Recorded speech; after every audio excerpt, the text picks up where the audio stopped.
On today's episode of Sweden, happenings in Sweden, we call it happenings in Sweden. So let's talk about Sweden on this topic that I'm going to dive into. So a lot of people moved to Sweden or got to know about Sweden about one of the politicians in the past. His name is Olof Palme. So go to Google. If you don't know about Olof Palme, go to Google and search Olof Palme. Olof Palme was a politician, a Swedish politician who stood for truth, who stood for freedom of speech, for democracy, for human rights.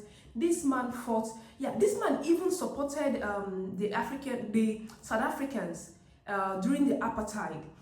So this man was fighting any war or anything that was against human dignity. That was Olof Palme. Olof Palme was from Sweden. So that's how a lot of people got to know about him. He was even in the UN speaking about democracy.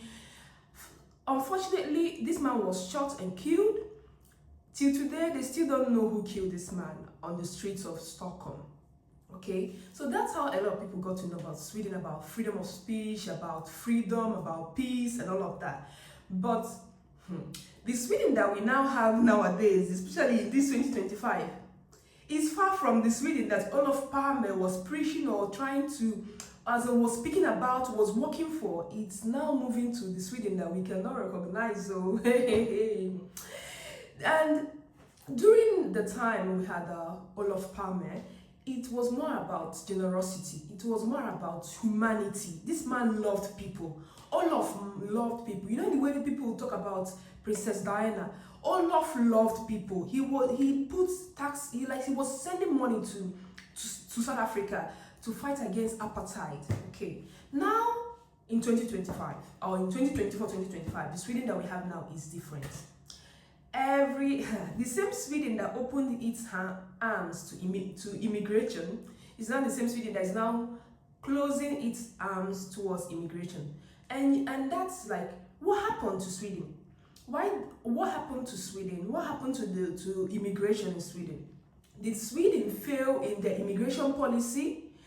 Or what happened? Are the immigrants the problem? Or did Sweden not do its due diligence in the immigration policy? I'll leave that to you to just think about or Google or try to know. But please desist from leaving any negative comments in my comment section because I'm going to delete that or block you, okay? So, and that is how Sweden suddenly left from the Olof Palme Sweden to the Sweden that we don't recognize, where government officials